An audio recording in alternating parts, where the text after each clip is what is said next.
Hello, and welcome back to Baby Elias's Stories. We now return to The Fifth Elephant by Terry Pratchett, Part 7. He got the chickens first, thought Gaspard, winding his way through the legs of the crowd. Amazing! They hadn't stopped to eat them, though. Gaspard had been stuffed into the other saddlebag and would not like to have to go through 10 miles like that again, especially so close to the smell of roast chicken. It looked as though there was a market going on, and the wolf baiting had been saved as a sort of closing ceremony. Hurdles had been arranged in a rough circle. Men were holding the collars of dogs, big, heavy, unpleasant-looking dogs, which were already wild with excitement and deranged stupidity. There was a coop by the hurdles. Gaspard made his way to it and peered through the wooden bars at the heap of matted grey fur in the shadows. Looks like you're in a spot of strife, friend, he said. Contrary to legend, and there are so many legends about wolves, although mostly they are legends about the way men think about wolves. A trapped wolf is more likely to whine and fawn than go wild with rage. But this one must have felt it had nothing to lose. Foam-flecked jaws snapped at the bars. Where's the rest of your pack then? Said Gaspard. No pack, shorty. Ah, a lone wolf, eh? The worst kind, Gaspard thought. Roast chicken isn't worth this, he muttered. Out loud he growled. You seen any other wolves around here? Yes. Good. You want to get out of here alive? I'll kill them all. Right, but there's dozens of them, see? You won't stand a chance. They'll tear you to bits. Dogs are a lot nastier than wolves. In the shade, the eyes narrowed. Why are you telling me, dog? 'Cause I'm here to help you, see? You do what I tell you, you could be out of here in half an hour. Otherwise, you're a rug on someone's floor tomorrow. Your choice. Of course, there might not be enough of you left to make a rug. The wolf listened to the baying of the dogs. There was no mistaking their intent. What did you have in mind? It said. A few minutes later, the crowd was gently nudged aside as Carrot edged his horse towards the pen. The hubbub died. A sword on a horse always commands respect. The rider is often a mere courtesy detail, but in this case it was not so. The watch had put the final swell and polish on Carrot's muscles. And there was that faint smile. It was the sort you backed away from. Good day! Who is in charge here? He said. There was a certain amount of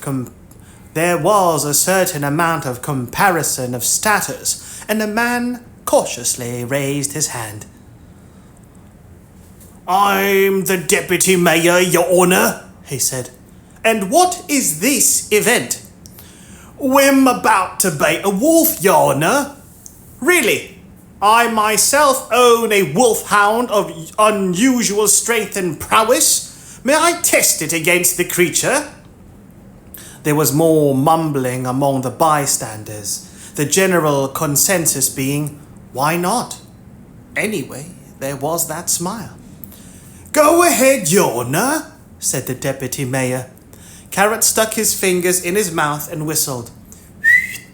The townspeople watched in astonishment as Gaspard walked out from between their legs and sat down. Then the laughter started. It died away after a while, because the faint smile didn't. Is there a problem? Said Carrot. It'll get torn limb from limb. Well, do you care what happens to a wolf? The laughter broke out again. The deputy mayor had a feeling he was being got at. It's your dog, mister, he said, shrugging. The little dog barked. Oh! And to make it interesting, we'll wager a pound of steak, said Carrot. The dog barked again. 2 pounds of steak, Carrot corrected himself.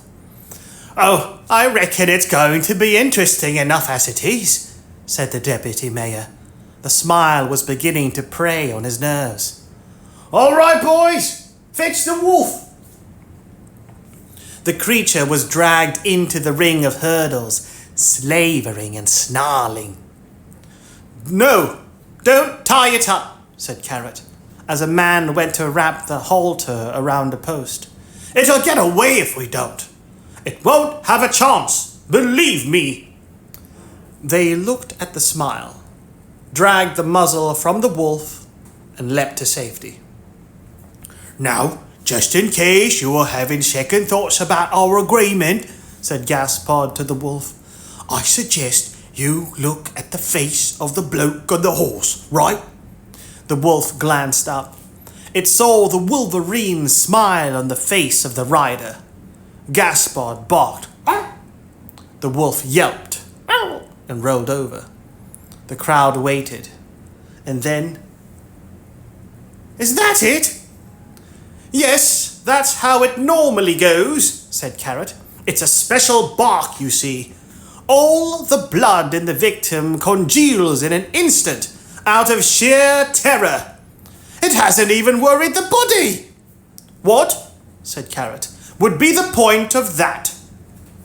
He got down from the horse, pushed his way into the ring, picked up the body of the wolf, and flung it across the saddle.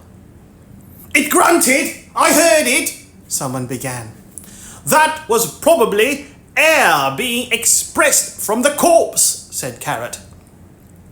The smile still hadn't gone, and at that point it suggested very subtly that Carrot had heard the last gasp of hundreds of corpses.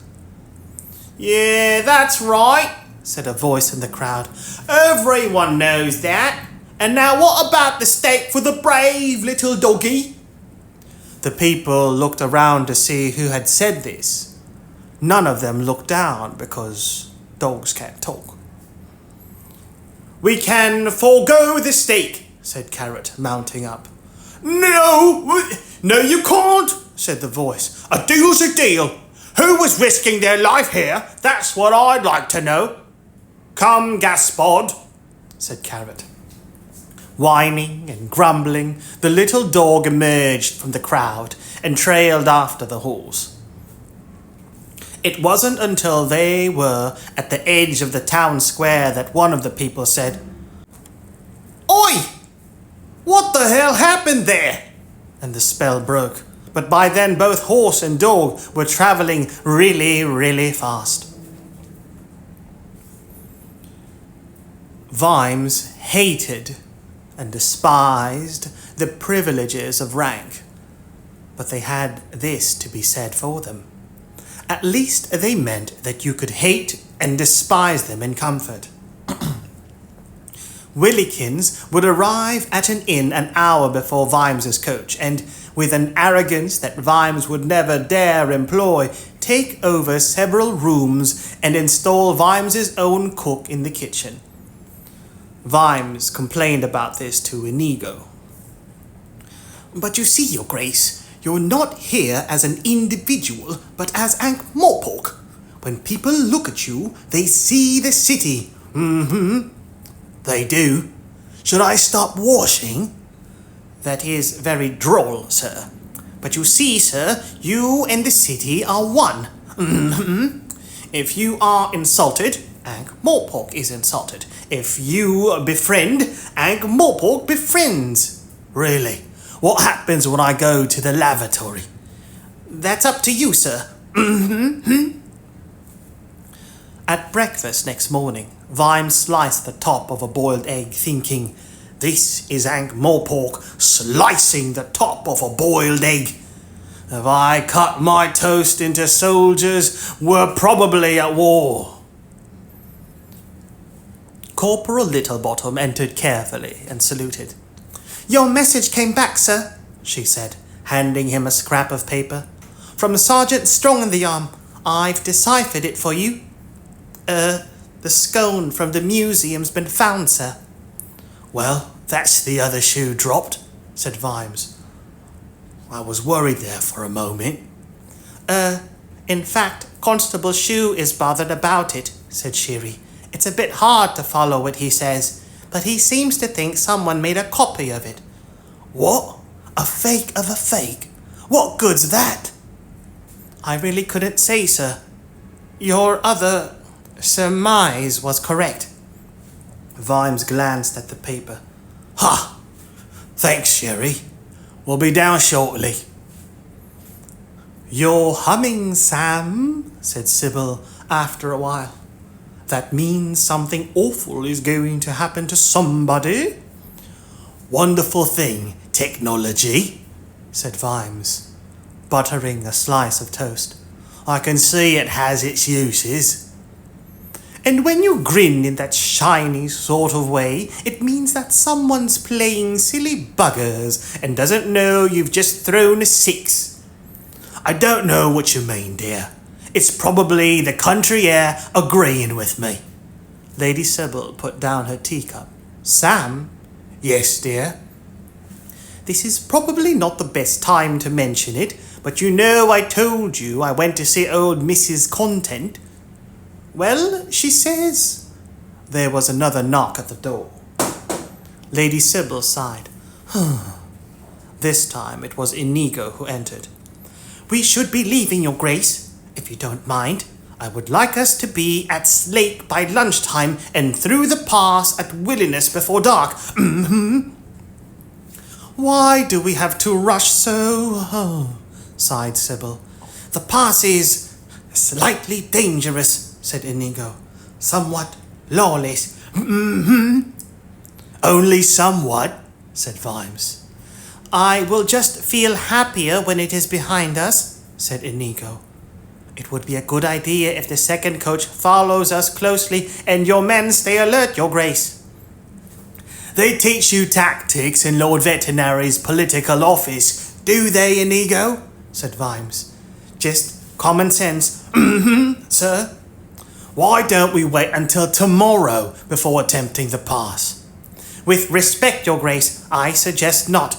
For one thing, the weather is worsening, and I'm sure we're being watched. We must demonstrate that there is no yellow in the Ankh-Morpork flag. There is, said Vimes. It's on the owl and the collars of the hippos.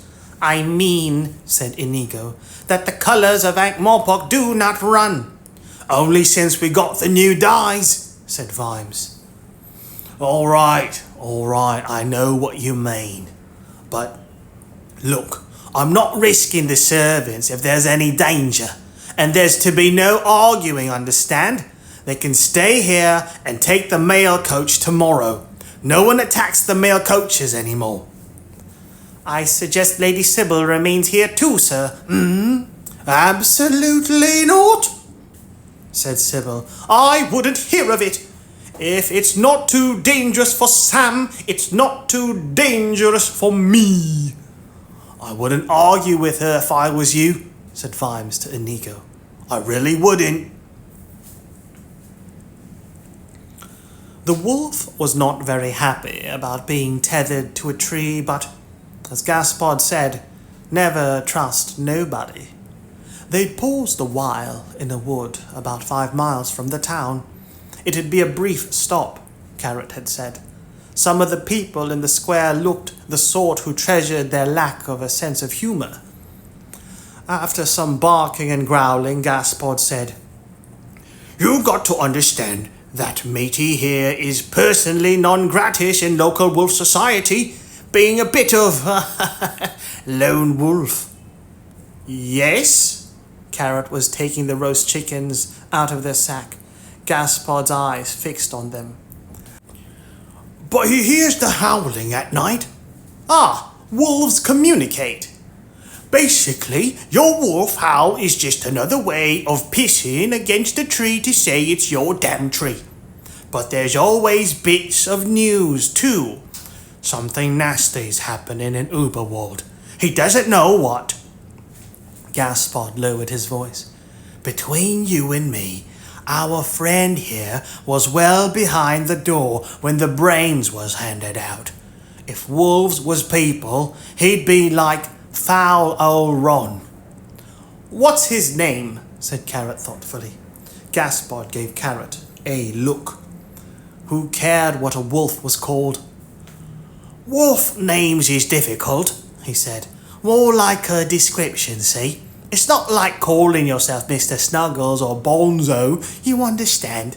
Yes, I know. So what is his name?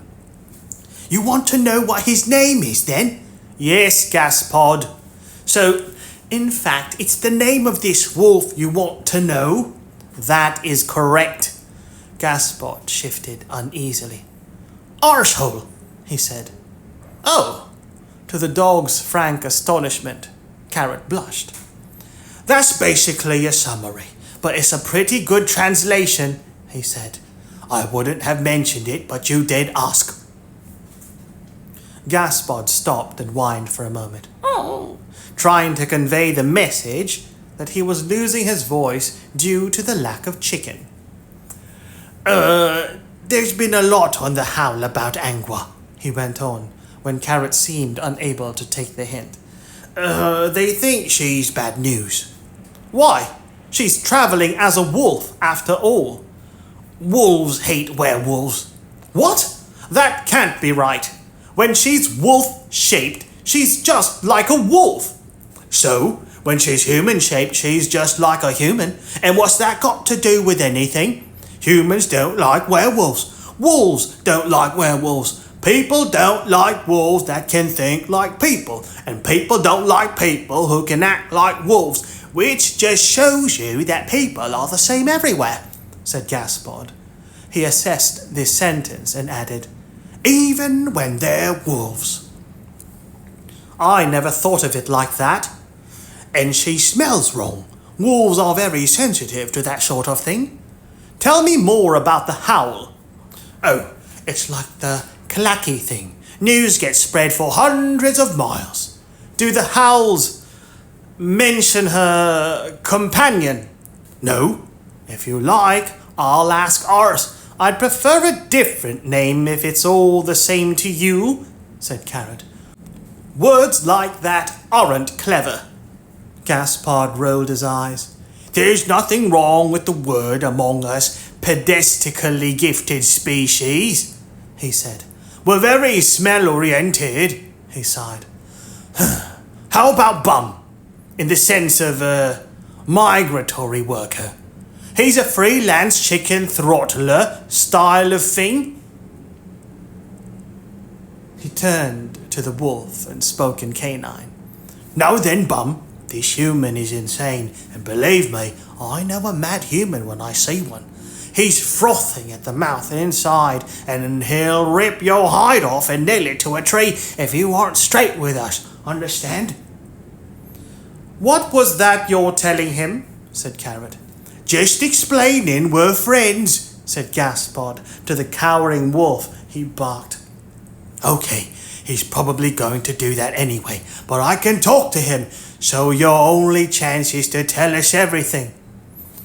No, nothing, the wolf whined. She was with a big he-wolf from Uberwald, from the clan that smells like this, Gaspard sniffed. He's a long way from home then. He's a bad news wolf. Tell it there'll be roast chicken for its trouble, said Carrot.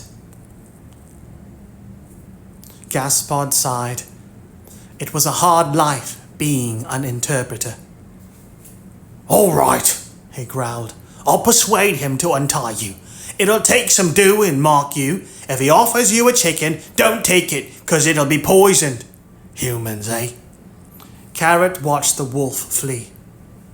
Odd, he said. You'd have thought it'd be hungry, wouldn't you? Gaspard looked up from the roast chicken. Wolves, eh? He said indistinctly. That night, when they heard the wolves howling in the distant mountains, Gaspard picked up one solitary, lonely howl behind them.